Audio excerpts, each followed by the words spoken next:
3 years into our engagement, Isabel's confession of love for her ex-boyfriend started trending online. This time, I didn't step in to manage it. I resigned from my executive position at Vance Enterprises, gathered the jewelry her family had given me, and told Isabel, "Let's call off the engagement." She just laughed at me, her smile dripping with sarcasm. "Playing hard to get? Let me be clear.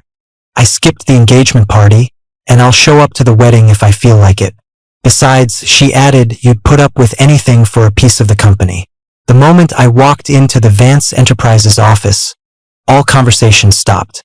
Even through the migraine from a sleepless night, I could feel the stares, a subtle mix of pity and scorn. After I entered my office, a wave of whispers started up outside the door. The new intern's indignant voice was particularly loud. "Isabel is just too much. She has a fiancé as amazing as Mr. Reed and still..." Another one of Isabel's scandals. For the past 3 years, every time one of her affairs blew up, she never responded. I was always the one who had to face the media. Vance Enterprises had a dedicated PR team that would alert me the second things started to go south. After 3 years, I was used to the online hate, and I'd grown numb to these kinds of looks. The internet had a name for me, the guy who's way too into her. I rubbed my temples and shut the door, tuning out the noise with a blank expression. Then I nodded to the person waiting by my desk. "Let's get started, Daisy. The handover just needed a few finishing touches today, and then my career at Vance Enterprises would officially be over." Daisy organized the documents but didn't leave as she usually did. She was mixed race, and her deep blue eyes were fixed on me. Suddenly, she spoke. "Why are you resigning? Are you still going to marry her, even after this?" Daisy had been my assistant for 3 years, and this was the first time she had ever been so blunt about my personal life. I tilted my head, a little confused. Daisy's long, slender fingers tapped her phone. It was an interview video from the rap party for my fiancé, Isabel, and the rising starlet, Ethan Chase. The two were obviously close. After a bit of playful banter, Isabel's captivating eyes curved into a beautiful smile. I hadn't seen her look that relaxed and carefree since she was 18, back when she fought with her family about becoming an actress. The reporter asked for her first impression of Ethan. Isabel tilted her head, a slight smirk on her thin lips. Vibrant, free. Ethan's handsome face flushed slightly, his bright smile turning shy. My gaze froze. I saw a charm hanging from his phone, a dazzling, diamond-studded snowflake meticulously carved around a smaller, simpler snowflake at the center. It was a birthday gift I had once given Isabel. The reporter then asked Isabel what kind of person she liked. Isabel's expression darkened as if she'd thought of something unpleasant. Her answer was completely off topic. "I can't stand people who are conventional and willing to be someone's lapdog." The reporter seized the opportunity. "That sounds like the complete opposite of Mr. Chase. We heard you two went to the same high school. Is he your ideal type?" I knew the answer to that question. A second later, Isabel admitted it without hesitation. "He has been since I was 18. The screen was flooded with a pink tide of comments from fans, completely obscuring the two of them. Amid the countless "I shipped them so hard," and "Isabel x Ethan forever" comments, I saw a single black one float by. "But isn't Isabel engaged?" A fan immediately replied. "She doesn't even wear a ring, and she bailed on her own engagement party. They've been engaged for years and never gotten married. They have zero interaction. It's probably just a PR stunt. Seriously, who still supports arranged marriages? This isn't the dark ages." The next news story showed photos of the two of them entering a bar late at night and allegedly returning to a hotel together. I calmly handed the phone back to Daisy. "Daisy, please draft a statement announcing the end of our engagement." I had planned to write it myself to personally put an end to these 3 years. But now it seemed meaningless. This was the first time I had ever delegated anything related to Isabel. Daisy's narrow eyes widened, her voice trembling slightly. "Okay." It was rare to see Daisy so emotional. Watching her quickly get up and leave, I was a bit surprised. I never would have guessed that the quiet and meticulous Ms. Lynn was such a gossip. A sharp pain, like a needle, pierced my temple again. I rubbed it absently, feeling years of suppressed exhaustion wash over me all at once. But it wasn't over. There was one last step. I was woken by the sound of Isabel's footsteps. I had waited on the sofa for so long that I'd fallen asleep without realizing it. Isabel had her coat draped over her arm and was leaning in close, so close I could feel the faint breeze from her eyelashes. Seeing me awake, she took 2 steps back and frowned, her almond eyes cold and completely devoid of the warmth she'd shown in the interview. "You needed to see me?" She still smelled of last night's alcohol, her shirt unbuttoned casually, revealing a faint, intimate red mark near her collarbone. I averted my gaze and heard my own voice, calm and steady. "Isabel, we need to talk." Isabel scoffed. "Are you playing messenger for my mother again? Give it up. I'm not interested in inheriting the company. Isn't having you as her puppet enough?" I said. Ms. Vance approved my resignation. Isabel's hand, which had been unbuttoning her shirt, froze. Her expression was one of pure impatience. "You resigned? Is she making you marry me? Did she finally realize that tripping me up wasn't working, so now she's just going to install a full-time spy?" I calmly repeated what I had said many times before. "Ms. Vance is busy with work. She doesn't have time to make things difficult for you." It was the truth. The Vance family was in manufacturing, a world away from the entertainment industry. Isabel hadn't been formally trained as an actress. Her success on screen was largely thanks to her looks. But in the world of fame and fortune, shady deals were common. Isabel had hit wall after wall when she first started out. Just like in high school, when she blamed me for her mother knowing her every move, Isabel stubbornly believed her mother was deliberately sabotaging her career. Isabel shook her head impatiently, as if shooing away an annoying fly. "If it weren't for Grandma's dying wish, who would want to marry you? My career is taking off right now. I don't have time for a wedding. Just let me know the time and place, and I'll show up if I'm in the mood." Her lips curved into a sarcastic smile. "Besides, you'd put up with anything for a stake in Vance Enterprises." Vance Enterprises was founded by Isabel's grandmother and later inherited by her mother, Diana Vance. After Diana took over completely, she was consumed by the business, so Isabel was raised by her grandmother. 12 years ago, on a rainy day, my biological father came home after a 2-day gambling binge. His eyes were bloodshot as he brandished a belt, demanding the last of the money my mother had left for me. If I gave it to him, we wouldn't have money for food. If I didn't, he would probably beat me to death. I didn't want to die. I wanted to eat and I wanted to go to school. I ran desperately through the rain, blindly dashing onto the highway. If the Vance family's driver hadn't slammed on the brakes, I probably would have died on the spot. I collapsed on the ground, my heart pounding so hard I thought it would leap out of my throat. Tears, rain, and headlights blurred my vision into a halo of light, the roar of traffic deafening. A pair of warm hands helped me up, half embracing me as a soft handkerchief wiped the dirt from my face. I opened my eyes and saw the anxious, dark eyes of a teenage Isabel. "Julian, are you okay?"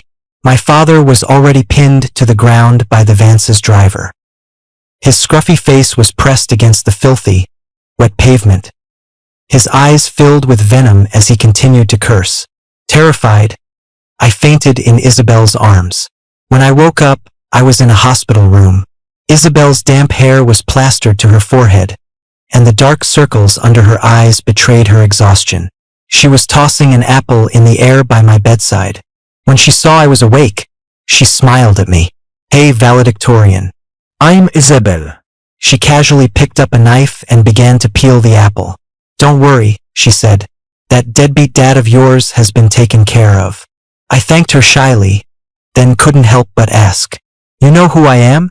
She butchered the apple, gave up, and tossed it aside. Hearing my question, she smiled at me again. "The genius from Northwood High? Who doesn't know you?" For a girl who grew up in wealth, that day was likely the closest she had ever come to the ugliness of poverty. She flatly refused my offer to pay her back, looking at me with pure pity. "Your dad is a real piece of work. Since I saw what happened, it's my problem now." Don't worry, the one thing the Vance family has is money. That night, she went home and begged Diana to adopt me. Diana, of course, rejected her whimsical idea. But her ailing grandmother said the house was too lonely and Isabel's grades were poor. On the condition that I tutor Isabel in return, I was allowed to move into the Vance home. For the first 2 years, Isabel treated me like a little brother, always bringing me exotic snacks and shiny trinkets she thought boys would like. She dangled a snowflake bracelet she'd skipped class to buy in front of me, trying to coax me into calling her sis. But after a long, awkward silence, I finally just said, "Isabel." Isabel sighed in exasperation. "Julian, you're no fun." Diana wasn't interested in me. She was busy with power struggles within the company, and we rarely saw each other. That is, until my academic trophies started filling up a small room. Her gaze grew more and more satisfied. She started calling me into her study for questioning and even hired special coaches for me so I could compete internationally. Throughout my 4 years of college, I rotated through various departments at Vance Enterprises. After the engagement, Diana made the decision. I would join the company's senior management as Isabel's fiancé. Isabel and her mother had never had a good relationship. Besides their similar beauty, Isabel was nothing like her, always skipping class, getting into fights, and dating. She had no interest in running a business and declared that she was going to break into the entertainment industry with Ethan. As Isabel went through her teenage years, their relationship only worsened. Until one day, after another huge fight, Diana yelled, "Why can't you be half as easy to deal with as Julian?" Then she slammed the door and left. Isabel watched coldly as I clumsily tried to console her. Then, she said suddenly, "Are you her dog?" I was stunned. Isabel continued, "Why do you do everything she says? She tells you what to study and you study. You practice day and night like a robot, just to bring home those trophies for her to show off. Do you have a single opinion of your own? What do you like? What are your hobbies? Do you even know? I was the one who brought you home, but you took her side." Her eyes turned cold. "Julian, your last name isn't Vance. No matter how much you do, she'll never give you any shares." I found out later that people around her were always whispering in her ear that Diana was grooming an orphan to be the new heir because her own daughter was a disappointment. They claimed my relentless drive to succeed was just a ploy to steal her inheritance. I opened my mouth to protest. I'm really not. The words sounded weak, but I was the one they were supporting. I wasn't a Vance. What could I offer in return besides good grades and obedience? Isabel suddenly moved closer. I could smell the sharp, woody scent of her perfume. "Tomorrow we're racing motorcycles on the back roads. If you want me to believe you, show up. Then I'll believe you." She knew I had a competition the next day, one that Diana valued highly, had specifically asked about, and even hired 2 new tutors for. The next day, I went to the competition. After finishing my exam early, the first thing I saw on my phone was a news alert. The illegal racing spot on the back roads had been permanently shut down. A message from Isabel popped up. "No wonder my mom knows everything. The fact that I'm with Ethan, that I skipped class. So you were the snitch all along." I replied, "It wasn't me," but a red exclamation mark appeared. Once suspicion takes root, guilt is assumed. She never intended to hear my side of the story. I turned off the screen, my mind blank, but I had no regrets. I couldn't tolerate even the possibility of an accident happening to Isabel. After that incident, Isabel probably classified me as part of the family that was holding her back. Conventional, cautious, and obedient. The complete opposite of her first love, Ethan. Ethan was flamboyant. In high school, he'd already landed a supporting role in a big Hollywood movie because of his looks. He later stayed abroad for college, which is why they broke up. If it hadn't been for her grandmother's dying wish, for her 2 favorite children to be together forever, Isabel wouldn't have gotten engaged to me if we were the last 2 people on Earth. Isabel didn't even show up to the engagement party. She only appeared with a stiff expression when they had to put on a show for her grandmother. Diana bought the rings. I have both of them. I've worn mine for 3 years like a one-man show. Isabel never once asked about hers. In her will, her grandmother left me 5% of the company's stock, on the condition that I marry Isabel. This probably deepened Isabel's conviction that I was after the Vance family fortune. But I no longer cared what she thought. Today it would all be over. I touched the faint indentation on my finger where the ring used to be, feeling like even that mark was a joke. I slowly exhaled and said, "It's not about the wedding. It's about ending the engagement. The list and the jewelry are in the bedroom. You should check them." On the nightstand in the bedroom, 2 engagement rings held down a property list detailing the jewelry her grandmother had gifted me. I wasn't keeping any of it. Isabel froze. She tossed her coat onto the sofa and frowned. "Don't think I don't know you minored in psychology in college. Finally have time to play games with me? Playing hard to get?" She pressed her fingers to her brow. "Fine. We're not even married and you're already dividing assets. So, how do we calculate what the Vance family has spent on you all these years? I've already settled that account with Ms. Vance." After Diana finished reading my resignation letter, she was silent for a long time. She pulled a mint cigarette from a silver case, and I quietly lit it for her. The cigarette had burned halfway down before Diana finally spoke. "Mom was confused at the end, but you were always there with her. Vance Enterprises successfully transitioned, and our profits tripled. That's largely thanks to you, and I couldn't have had any peace of mind these past few years without you looking out for Isabel." Diana took a light drag. "Julian, Isabel is too young. She doesn't know how to appreciate what she has." I managed a small smile. "I wouldn't be where I am today without you." Diana sighed, her sharp eyes looking a little weary through the smoke. "Have you thought about where you'll go next?" I thought of the snow-capped mountains thousands of miles away, of the thrill of the climb. For the first time in a long time, I felt something like relief. "Yes, I have." Diana finished her cigarette, stubbing it out in the ashtray. The stern-faced CEO's expression softened, and she gently patted my hand. "Remember to come back and visit. The Vance home is your home, too." I didn't want to waste any more words on Isabel, so I stood up to leave. But Isabel suddenly grabbed my wrist. Her dark eyes stared right at me, her grip surprisingly tense. "Where are you going?" Isabel glanced around the living room, probably noticing the absence of any luggage. She let out a small sigh of relief. I said, "There's one last thing. That snowflake charm. Can I have it back?" Most of the gifts I'd given Isabel over the years she'd tossed aside without a second glance. Only that snowflake charm had been casually attached to her phone, and she'd probably just forgotten to take it off. Judging by Isabel's scandals, she had 1,000 ways to charm Ethan. I added, "If you can, please give it to Daisy. She'll pass it on to me." Isabel's hand suddenly let go. She seemed to be in a much better mood, leaning back on the sofa, a faint dimple appearing on her left cheek. "So that's what this is about. You're jealous. It was just for publicity." I cut her off. "We're not together anymore. You don't have to explain anything to me." I had said what needed to be said. I had no intention of dragging this out any longer and walked toward the door. Isabel's voice, tinged with a smile, came from behind me. "Come back soon. I drank too much and I don't feel well. I want you to make me porridge in the morning." My footsteps faltered. Once, when Isabel was acting abroad, she called me after a night of drinking, complaining of a stomachache. Even though I had been working around the clock for a month, I still flew over 10 hours to take care of her. The next day, when she sobered up, her first reaction upon seeing me was a cold glare. "What are you doing here? So stupid." I said, "Goodbye, Isabel." Isabel replied lazily, "I want the pumpkin spice porridge." I left the house and went straight to the airport. 10 hours later, I was at the foot of Mt. Merritt.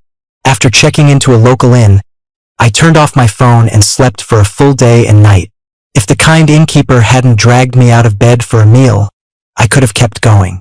I splashed cold water on my face and looked in the mirror. My already stoic features, combined with exhausted eyes, made me look like I could walk onto the set of an indie drama. Isabel had won an award for a movie like that. She was a dedicated actress.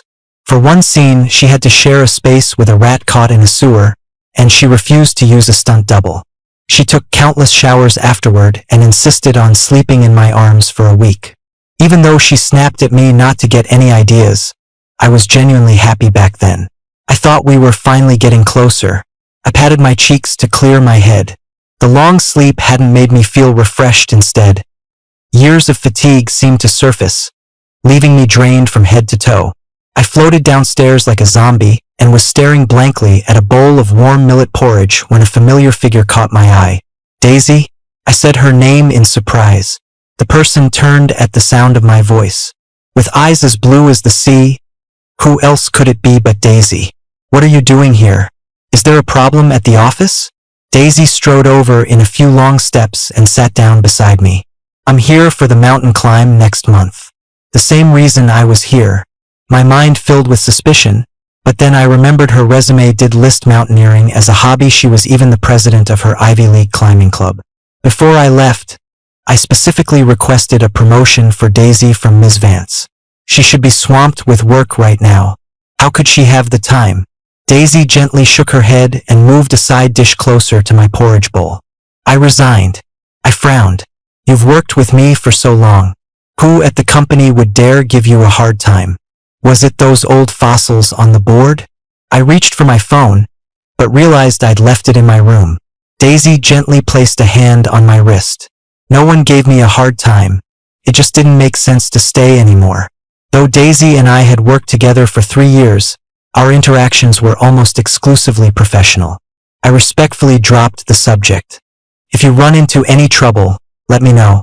I still have some connections. Daisy had already peeled 2 shrimp and placed them on my plate. She smiled warmly, her deep blue eyes sparkling. Thank you in advance, Julian. I popped a shrimp in my mouth, thinking to myself that I was worrying for nothing. With a face like hers, Daisy could always make a living as a model.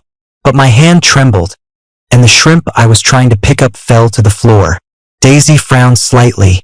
Are you in any condition to climb a mountain? The difficulty isn't high. Once the climbing team assembles and plans the route, it should be fine. I waved a hand dismissively. It's nothing. Then I dropped my chopsticks. I tried to bend down to pick them up and heard a distinct crack from my spine. It seemed my job had taken a greater toll on me than I'd imagined. Daisy looked at me with concern. Julian, the weather on MT. Merit is unpredictable. You really need to be in good shape. I know a bit of massage. I can help you with some physical therapy. She added, consider it an advance thank you for the recommendation. I hadn't realized how much my body had deteriorated over the past few years. A little resentfully, I agreed. The innkeeper walked by with a broom, winking at me. He whispered, been a few years. Huh? Secret crush finally came true? Your girlfriend's so handsome. No wonder you were crying your eyes out over that chunk of ice back then. I said awkwardly, we're not. Daisy seemed not to hear. Julian, should we start now? Daisy's room was right next to mine. That night, sitting by the campfire, I couldn't hold back my questions any longer. I turned to study her perfectly composed expression, searching for any hint of a hidden agenda. Daisy, I didn't short you on your salary these past 3 years, did I? Are you here to hunt me down? Daisy paused, then looked down at me, her blue eyes reflecting the firelight. Julian, do you remember MT? Rosar? You were. She exhaled. I was the person you found. MT. Rosar was one of the most difficult peaks to climb in the country. Legend said a mountain spirit protected its summit, and the weather was harsh and unpredictable. Many climbers had died on its slopes. At the time, my team and I were halfway up when we heard that a climber from another team had gotten lost in a blizzard. Instead of continuing to the summit, I joined the search party and was lucky enough to find her, nearly buried in the snow. I was genuinely surprised. That was you. You have no idea how heavy you were. Before I met up with the team, I thought I was going to die up there with you. Daisy just hummed in agreement, her eyes fixed on me. You said then that you wanted to climb MT. Rosar again with me. I remembered. The wind was howling, and everything was a whiteout. I was struggling to drag the heavy woman, shouting just to keep myself motivated. I had said we both had to survive, that I wanted to see Isabel again, that I still wanted to summit MT. Rosar. The thought of Isabel made my heart sink. I forced a smile. I'm planning to go at the end of the year. If you're still interested, you're welcome to join. That did answer some of my questions, though. I teased her, so that's why someone with your background was willing to be my assistant. You were trying to repay a debt. Daisy nodded. I asked your team. You stopped climbing after that. Why? Climbing MT. Rosar was the most impulsive thing I'd ever done. My grandmother had just passed away. I've never believed in gods or ghosts, but I'd heard that the spirit of MT, Rosar, could grant any wish to those who reached the summit. I wanted to wish for my grandmother to have a healthy and happy next life. I stared at the flickering flames. I hadn't paid my debts back then. I couldn't afford the risk of an accident. It's different now. I have nothing tying me down. I'm free to come and go, to finally pursue what I want. Daisy asked, "Why do you love climbing?" I was silent for a moment. It must have been the alcohol, because before I knew it, I was speaking from the heart. Because when you're climbing, all you can think about is the climb itself. And when you reach the top, you feel so small. All my love, all my hatred, all my pain, it all seems so insignificant in the face of the vastness of the world. It's like I become a part of the mountain. I stared at the bottle and murmured, "I really love that feeling." Daisy didn't say anything, just listened quietly. Her gaze was so intense I could hardly bear it, so I changed the subject. "Did you release the statement about the engagement?" Daisy's voice was low. "Yes." I asked again, "Did Isabel give you a diamond-encrusted snowflake?" Daisy shook her head. She went straight to Ms. Vance's office the next day. She didn't give me anything. Daisy took a sip of her drink, the firelight dancing in her eyes. "Is that snowflake important?" I took a sip of my own drink, swirling the amber liquid in my glass. "Not really. Merit was the first mountain I ever summit. I brought a snowflake down from the peak, preserved it in resin so it would never melt. Even the diamonds I used to set it were bought with my prize money from competitions. To anyone else, it's just a worthless, sentimental thing. Probably only means something to me. How a gift is treated depends on the importance of the giver. Isabel still wore the pinky ring Ethan had given her in high school. I was lost in thought, staring at my glass, when I heard Daisy's voice. "It's not sentimental." "Huh?" I looked at her. Daisy's eyes were slightly red. "It's romantic. If it were me, I would cherish it for a lifetime." I gave her a strange look. I realized Daisy seemed to have an unusual level of empathy for these kinds of stories. I couldn't help but picture her listening to a late-night romance show, curled up in bed, biting her blanket and crying. I couldn't help but laugh. My mood brightened considerably. Daisy quietly took the drink from my hand and changed the subject. "We train together tomorrow. Get some rest tonight." I seriously suspected Vance Enterprises wasn't paying Daisy enough. She must have been moonlighting at a gym and a massage parlor after work to make extra money. She created a detailed physical recovery plan for me, and her massage technique was incredibly professional. After another session, feeling light and powerful, I couldn't help but ask, "How do you know how to do this?" Daisy let out a muffled laugh. "I went and learned after we came down from the mountain that time." Daisy was also an expert on all kinds of climbing gear. I had left the Vance house with nothing and was planning to buy new equipment, but she had already prepared everything for me. She was also an amazing cook and would borrow the inn's small kitchen to make meals every day. The innkeeper, after mooching a few meals, was completely won over. After dinner, he rubbed his round belly and looked thoughtfully at Daisy's back as she washed the dishes. "Handsome and a great cook. She's perfect. If she's not your girlfriend, can you leave her here?" He said earnestly. "We're in desperate need of a multi-talented person like her." The sound of running water from the sink stopped. I laughed. "She's not for sale." The water started running again. I noticed Daisy's ears were bright red. The innkeeper shook his head in despair, muttering as he walked away about how capitalists suck their employees dry. I had only known Daisy to be flawless at work. I had no idea she was just as meticulous when it came to taking care of someone. As I watched Daisy dry her hands and walk toward me, I couldn't help but remark, "It's only been a few days, and I already feel like I can't live without you." Daisy's eyes lit up as she smiled at me. I couldn't help but stare at her.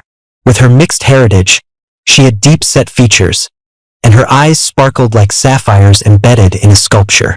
I rotated my wrist, realizing she had essentially been acting as my personal assistant, and made a suggestion.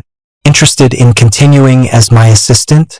I'll pay you at the Vance Enterprises rate. You won't be shortchanged. Daisy's smile vanished. The atmosphere around her seemed to drop several degrees. After a long moment, she mumbled, "No, thank you. Just think of me as your secret helper." That won't work.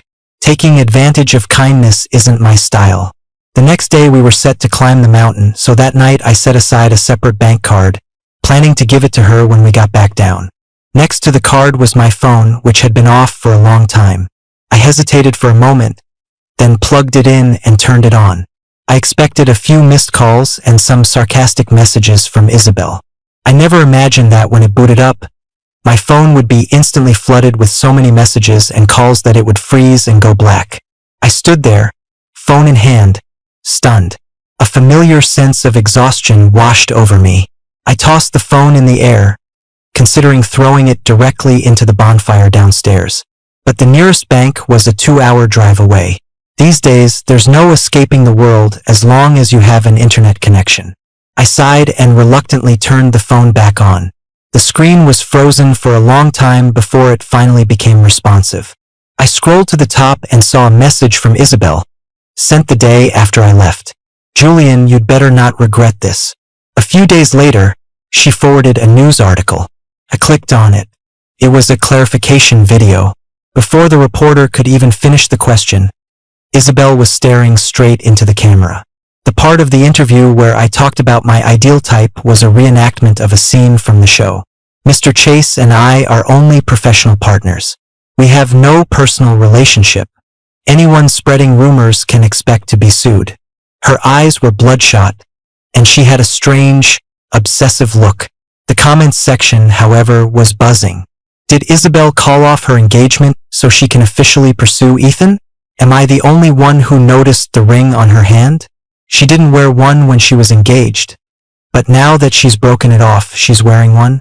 I seriously suspect she's engaged to Ethan. To all the speculation about Ethan, Isabel consistently replied, "Not true. The engagement is not off." I rewound the video and saw that she had taken off the pinky ring she always wore and replaced it with her engagement ring. I closed the video, my face expressionless, and quickly skimmed through the flood of messages that followed. "You're just going to ignore Grandma's dying wish? Julian, do you have a conscience? The Vance family raised you and you just up and quit? Our competitors are using this to their advantage, and our stock price has dropped. Is that your idea of being responsible? I never agreed to end the engagement, and I won't sign anything. What gives you the right to have the company issue a statement? How could you leave with nothing? Don't you have any sense of self-preservation? My mom said I deserved this. Wasn't she paying you to watch me? Why aren't you listening to her either? Julian, Ethan took the snowflake charm by mistake. I didn't give him your things. Julian, I can't sleep. I'm drunk. Come pick me up. Julian, my stomach hurts. If you don't come, I'll just die from the pain." The messages stopped 2 days ago. The last one read, "Julian, why can't I find you?" She had called 78 times that night. I turned off the screen, a headache building behind my eyes. If this had been a few years ago, the slightest indication from Isabel that she needed me would have made me ignore all her hurtful words and feel an overwhelming sense of joy. But now, all I felt was a nauseating disgust, like watching someone eat expired food. I looked out the window at the shadowy silhouette of the mountain in the night and thought, I really should have thrown the phone in the fire. But a second later, the screen lit up again. Open the door. A knock sounded at the same time, sharp and angry. I gritted my teeth and ignored it for a moment, but eventually, I got up and opened the door. The second it opened, a dark figure, radiating the chill of the snow and wind, threw itself at me, holding me tight. Isabel gritted her teeth, her voice a harsh whisper in my ear. Julian, you bastard. How could you just disappear? No one would tell me where you were. I thought you were dead. Even her breath was icy, freezing my ear and making me shiver. I struggled to push her away. Ms. Vance, we have no relationship now. Please have some self-respect. Her eyes burned with fury. She grabbed my wrist. No relationship? I took you in off the street. Is that no relationship? The Vance family found the evidence to make sure your father got a life sentence. Is that no relationship? I never signed your stupid papers, and I don't recognize your statement. You still own 5% of Vance Enterprises, and I am still your fiancé. Is that no relationship? Enough! Her voice dissolved into a piercing buzz in my ears. I shouted back with a sharpness that surprised even me. I know I owe the Vance family everything. You don't have to keep reminding me. You saved me, your grandmother loved me, and your mother invested in me. Isabel, what did you want me to do? Skip class with you? Be your manager abroad? And fight Ms. Vance alongside you? Ms. Vance was in a power struggle with the board until just last year. If the company's transition had failed, it would have gone bankrupt. Your grandmother's and your mother's life's work would have been for nothing. Could you stand to see them lose everything, living in a tiny apartment to pay off debts?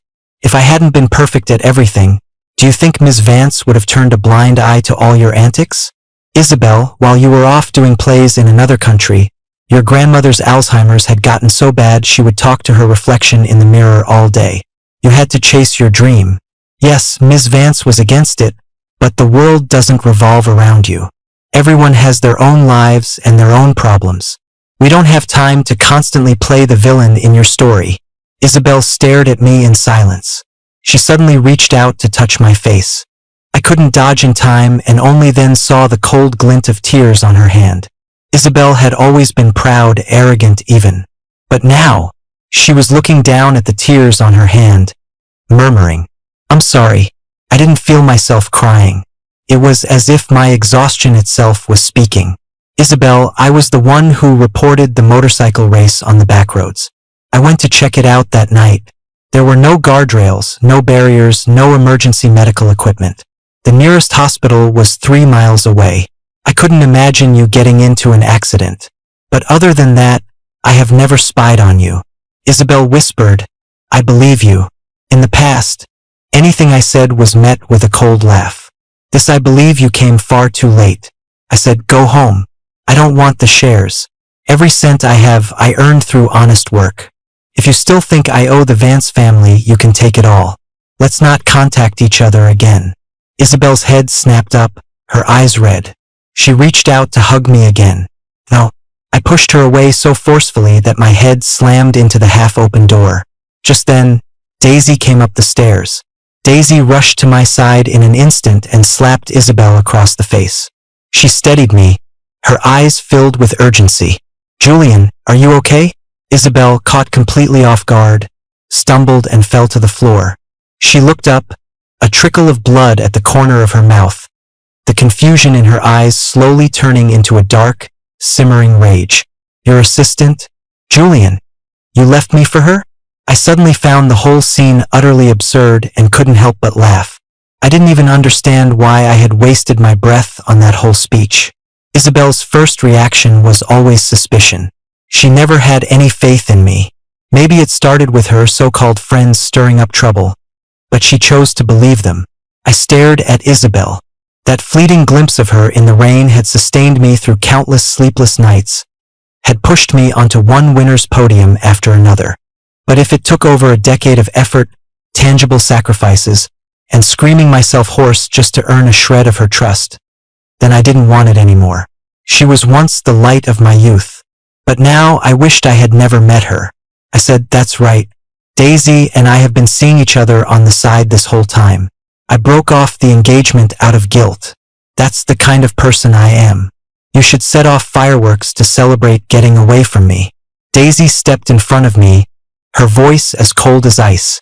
"Ms. Vance, please stop harassing my boyfriend. Otherwise, I won't hesitate to solve this my own way." I gave her a puzzled look. She was getting into character surprisingly fast. Suddenly, the sound of sirens filled the courtyard. The police arrived just in time to see Isabel lunging at Daisy in a rage. The innkeeper came running up behind them, panting and brandishing a wooden club. "Julian, I'm here." As Isabel was being led away, she was still shouting at me, Julian, I'm your fiancé. I let out a cold snort. You didn't even show up to the engagement party. I could say I'm engaged to your mother and it would be just as true. Isabel's face went pale. Her lips trembled, but she couldn't say a word. I called Ms. Vance and got her reply. Let her stay there. A couple of days in a cell will straighten her out. When I turned around, I saw Daisy kneeling by the bed, testing the temperature of the water in a basin with the back of her hand. She explained softly, your hands are cold. Soaking your feet will help you sleep better. I did as she said and put my feet in, watching as Daisy applied ointment to my forehead and then wrung out a hot towel to wash my face. I felt a little embarrassed and quickly took the towel from her to do it myself. I'm not a child. An assistant doesn't need to be this attentive. Daisy hummed in agreement, a hint of a smile in her deep blue eyes. Boyfriend privileges. I felt a wave of awkwardness and apologized. I'm sorry, Daisy, for dragging you into this mess. Daisy shook her head. It was an honor, even if it was fake. I mentally decided to double her salary for the month and add some compensation for reputational damages. I joked, you're a pretty convincing actress. Maybe you should try a career in entertainment. It's got a better future than being my assistant. Daisy said I wasn't acting. She said, my feelings for you weren't an act. Daisy dropped that bombshell as casually as tossing a grenade and then walked out, leaving me sitting on the edge of the bed with my mouth half open, stunned. A moment later, she came back with a glass of warm milk, placed it on the nightstand and said, if you can't sleep, come find me. I'll be right outside the door. As she was about to leave, I quickly called out to her. Daisy. She walked to the bedside and looked down at me. I said, if that's the reason you're staying by my side, then again, I'm sorry. I'm not looking for a relationship right now, and I might not be for a long time. I finally have the time to do what I want to do. For the next 10 years, I plan to climb the highest mountains, the ones that have never been summited, and I'm even going to try free soloing. I won't deny that I like you, but that's as far as it goes. When Daisy heard the words like you, her eyes lit up. I had a feeling that if she had a tail, it would be wagging right now. She said, wait here a second. Less than a minute later, a personal resume was in my hands. Unlike the professional one I had seen before, this one detailed every aspect of Daisy's life. Her entire educational history, detailed physical stats, financial statements up to the end of last month, and a list of all her relatives and family members. I flipped through it, finding it hard to believe. Your father is the CEO of KWT Group? I saw her personal asset list and thought of the bank card I was going to give her, suddenly feeling a wave of despair, like I was robbing the rich to give to the poor. When I got to her physical stats, my face flushed, and I closed the file, setting it aside. Daisy knelt by the bed, her blue eyes full of sincerity. Julian, the first time I saw you was at the national math competition in our sophomore year of high school. I've liked you ever since. I'm not showing you this for any other reason than to prove that I am a physically healthy, mentally sound, and financially independent person. My affection for you is based on one person's admiration and love for another. You don't have any moral obligation to me out of a sense of responsibility or guilt. In fact, the fact that you like me at all is an unexpected joy. Isabel is a lucky fool. She doesn't understand that your love is priceless. I will accept any kind of relationship you define, whether it's employer or friend. I'm telling you that I like you only because I want you to know that your very existence is enough to make another person happy. My eyes welled up. I mumbled, thank you. I really needed to hear that tonight. I composed myself and pushed a bank card toward her. For now, let's stick with an employer-employee relationship. Daisy didn't seem surprised. She took the card and held out her hands to me. Would the employer like a hug from a friend? I hesitated for a moment, then leaned in. She wrapped her arms around me gently, smelling of sunshine. It was such a warm embrace. Yet for some reason, I felt an inexplicable sense of sorrow. Daisy didn't say anything, just patted my back gently until I drifted off to sleep. The next day, we set off. The climb was challenging for me, but in the end, we successfully reached the summit.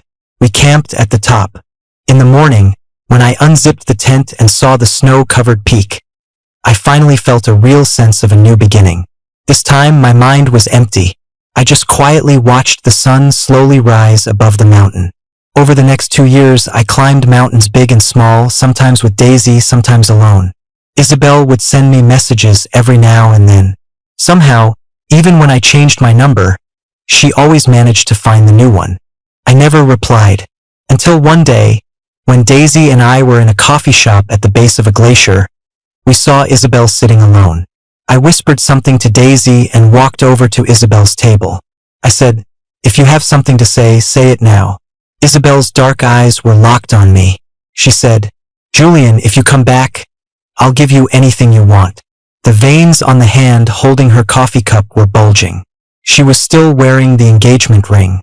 I noticed the ring had been altered. The diamond snowflake was now set in it. I can overlook the thing with Daisy. "Julian, I love you. I've always loved you. I just didn't know how to face it. So many things went wrong. I hated you for not siding with me, and I was worried about whether you were with me for the family money or because you loved me. I never touched any of those men." I looked at Isabel, my heart completely calm. Though she was right in front of me, she felt a world away, more distant than the rock and ice of the glacier. I said softly, "Isabel, after all these years, do you really not know if I loved you? You just assumed I would always be there waiting for you, so you had a safe outlet for your emotions. In my world, that's not love." Isabel's face went pale. She spoke quickly, her voice urgent. "I'll learn how to love you, Julian. I really miss you." I watched her quietly. She had once saved me like a goddess descending from the heavens. And then, through day after day of suspicion, she had squandered my love until nothing was left. I was still grateful to her. I had just decided not to love her anymore. I cut her off. It's over. Isabel, from the moment I made my decision, I was never going to look back. I walked out of the coffee shop and saw Daisy leaning against her car, waiting. I nudged her. "We should start getting ready for MT. Rosar. We summit MT. Rosar together." The weather was perfect this time, as if the mountain spirit itself was welcoming us. At the peak, where everything was white, I made a wish for my grandmother. After I finished, I turned and saw Daisy with her eyes closed as well. I leaned in and gently kissed her cheek, laughing at the sound of her suddenly flustered breath. I took her hand. "The mountain spirit here is very powerful, so both our wishes will come true." Daisy immediately squeezed my hand back tightly. Her ears were bright red, but her blue eyes were shining. My gaze drifted out toward the vast, silent snowscape. The past was behind me. I knew there were more mountains waiting for me up ahead.